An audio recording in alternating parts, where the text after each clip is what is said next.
Hey everyone, Matthew here. So earlier today, I asked a question about legal structure. I asked, how do you go about choosing the appropriate legal structure for your business? Well, hopefully, by the end of this video, anybody that's watching will have a basic understanding of the most common types of business structures, what they are, their pros and cons, and how to decide which one is right for you and your circumstance. Your legal structure affects your taxes, it affects your liability, how you raise money. It's one of the first big decisions that you'll make as a business owner. So, what is legal structure? So, a legal structure is the official way that your business is recognized in the eyes of the government. It determines how your business is taxed, how much risk you take on, and how you operate. Uh, there are three key areas that your legal structure can affect. It can affect taxes, so who pays, how much, and how those taxes are reported. It can affect liability, so whether your personal assets are protected or not. It can also affect your management and paperwork. So it can dictate how much structure or regulation is required for your business. So there's no one size fits all. The best structure depends on your goals, your industry, and how you plan to grow and scale your business. All right, so now we're going to go over the most common legal structures that you'll find. Now, every state differs, and if you go onto your Secretary of State's website, you can see all the different options as far as legal structures that your state recognizes. But we're going to go over the top five most common structures that you'll find. And we'll start with the sole proprietorship. So, sole proprietorship is the easiest and most common structure for solo entrepreneurs. You are the business. There's no separation between personal and business assets. So, if your business is getting sued, then you are getting sued, and your personal assets are up for litigation. Uh, Now, there's pros and cons to each one of these structures, and I'm going to be discussing the pros and cons for each one. So, the pros for a sole proprietor, it's simple to set up and it's low cost. You do have full control and flexibility with being the business. And that's pretty much it for a sole proprietor. Now, the cons are that there are no liability protections, so your personal assets are at risk. I can't stress that enough. And it's harder to raise capital or to get loans. Now, the next structure that we're going to talk about is a partnership, where two or more people share ownership. Now, there are two types of partnerships.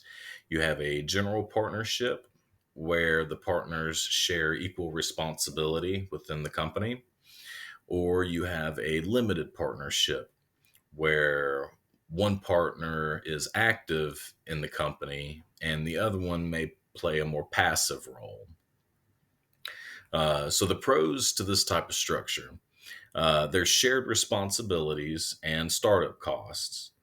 Uh, and there's also pass through taxation. So profits are taxed once at the individual level. Okay. Uh, the cons for a partnership, shared liability in a general partnership, and the potential for disagreements or unequal effort. Uh, so having good conflict resolution skills is definitely a plus in a partnership. So the next structure we're going to talk about is one of the more popular structures people like to tout is the limited liability company, or the LLC. So it the LLC is a hybrid structure. It combines the liability protection of a corporation with the flexibility of, say, a partnership. It's owned by members, and there can be one or more members or owning members of the LLC. Uh, Again, pros and cons. So the pros to an LLC is that the LLC, limited liability company, it protects the personal assets from business debts. So you have that separation from your personal assets and your professional business assets. Uh, Now, I'll get into this at a later time, but it's very important that you make sure that you keep your personal accounts separate from your business accounts and don't blend the two. If you start blending the two, then that gives lawyers and people with ill intentions the ability to potentially target your personal assets. Uh, we'll get into all that later. Uh, so more pros for an LLC: you have a flexible management and tax options, uh, and there's less formalities than a corporation. So not as much paperwork, not as much. Not as many requirements, things that need to be filled out and submitted. But there now, as good as an LLC sounds, there are cons to it. So it varies from state to state. The costs and the rules, the standards in which you have to abide by, they differ from state to state. Um, and LLCs, they still may face self-employment taxes depending on the state that you operate in. All right. So the fourth structure is a corporation, or a C corp. They are a completely separate legal entity from their owners, or their shareholders. They're best suited for businesses planning to raise money or go public, stocks. Uh, Again, pros and cons. The pros: there's strong liability protection. So, because the corporation is a completely separate legal entity from its owner, uh, you have that liability protection because of that separation. There's unlimited growth potential through stock issuance. And then it's easier to attract investors as well as a corporation. Now the cons: there's more regulation and paperwork that need to be tended to on a regular basis, uh, and corporations are subject to double taxation, where profits are taxed at the corporate level and again on dividends. Uh, the fifth legal structure that we're going to talk about is an S corp. Now, an S corp is a special tax status for smaller corporations. Okay, uh, it's still a separate legal entity, but it avoids double taxation. So the pros of an S corp: there's pass-through taxation, like an LLC and partnerships, and owners can pay themselves a salary and take distributions. The cons: they must meet eligibility requirements. For an example, they may have to have 100 or fewer shareholders in the company and maintain a U.S. citizenship. All right. So now that we've talked about the top five most common legal structures, how do we go about choosing what legal structure is appropriate for my business venture? Well, I'd start with some key questions. All right. So start out with the big one: How much personal liability are you willing to take on? Okay. For example, my wife owned a housekeeping company for several years, became very popular locally in central Arkansas. And when we first started out, she started out as a sole proprietor because she was the only one working in the house. She could control the risk because it was just her in the house operating on her own. Uh, so when she started hiring contractors is when she decided that it was time to make a change from a sole proprietorship to a LLC. And when she made that conversion to an LLC, that's where the state started recognizing that separation of company versus personal assets. And with her having people working for that company, if one of those workers had an accident in somebody's house and they decided to sue the company, then with us having the separation, the limited liability separation, they could only sell. They could only sue the company for its business assets and would not be able to attack the owner for their personal assets. Excuse me. All right. So another key question that you want to think about is how do you want to set it up? Do you want a simple setup, something that's quick and easy to put together, or are you okay with more complex paperwork? Uh, how do you plan to fund your business? Is it going to be self-funded? Are there going to be loans, or are there going to be investors? Do you plan to hire employees at any given point? Uh, what are your growth goals? Do you plan on scaling or do you want to stay small?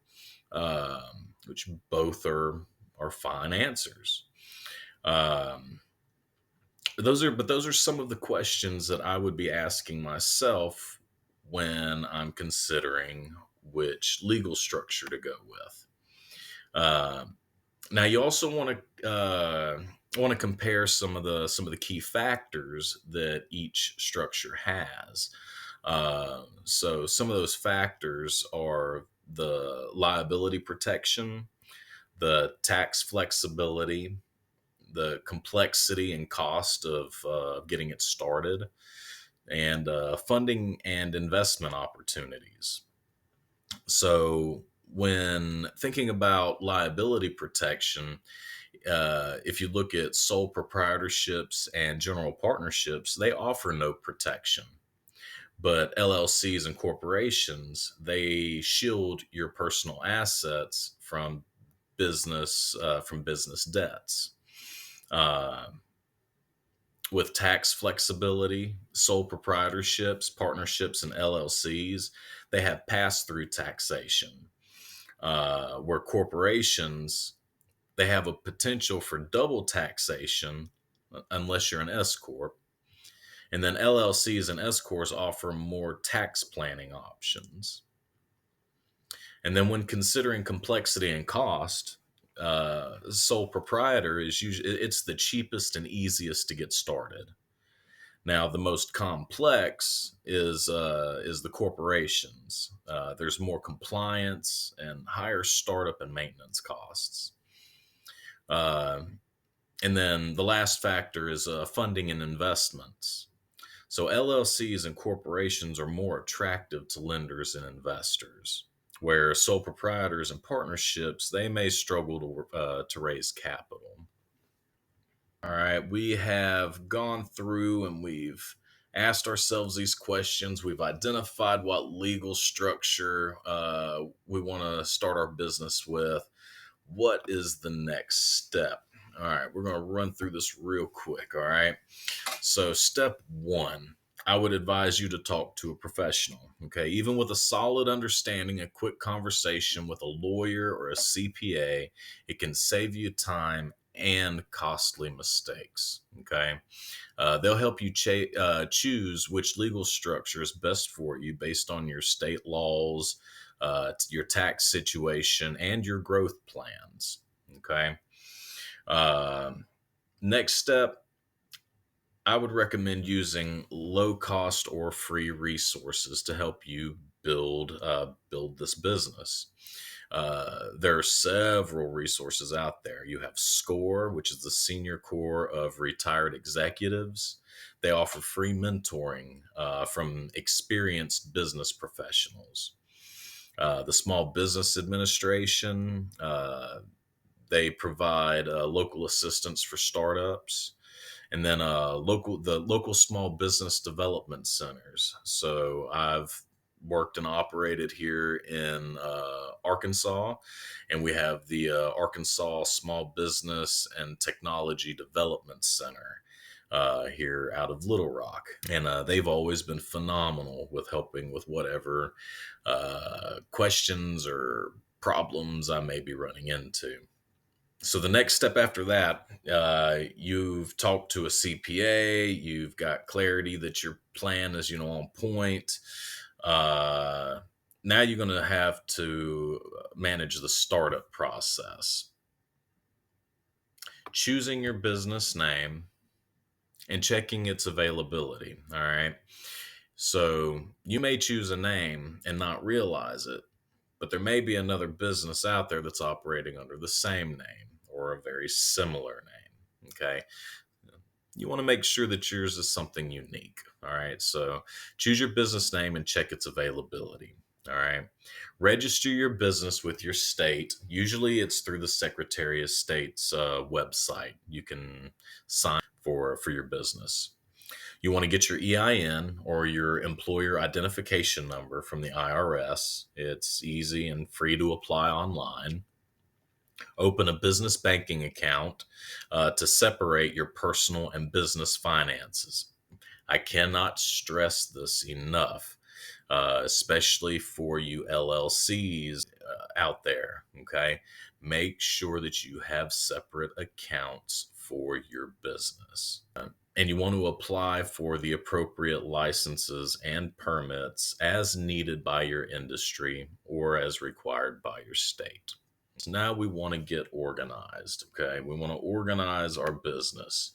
So we need a way to keep track of important dates. So our renewal filings, tax deadlines. If you're LLCs, it's going to be a franchise tax. You're going to have to pay that every year. Um, you're going to have to start a simple record keeping system for your income and your expenses. That way you can track your ins and outs, so to speak. And there's free software out there that just a quick Google search, look it up, free accounting software, and you'll be able to find what you're looking for. And start writing your SOPs. Okay, go ahead and start writing what your standard operating procedures are. And if you need help with writing your SOPs, be sure to reach out to me and let me know. I'll be glad to help. Okay. All right. So there you have it, guys. A quick but solid overview of the major legal structures and how to pick the right one. Remember, this decision affects your taxes, your liability, and long-term business flexibility. Take the time to think through your business goals and make the choice that aligns best with your vision. And don't be afraid to get professional advice. It's worth it. Well, drop your questions in the comments. I love hearing about your business ideas and helping you move forward. What structure are you leaning towards? Let me know below. And if you found this helpful, hit the like button and subscribe for more real world business tips. All right, guys. Again, I'm Matt, signing out.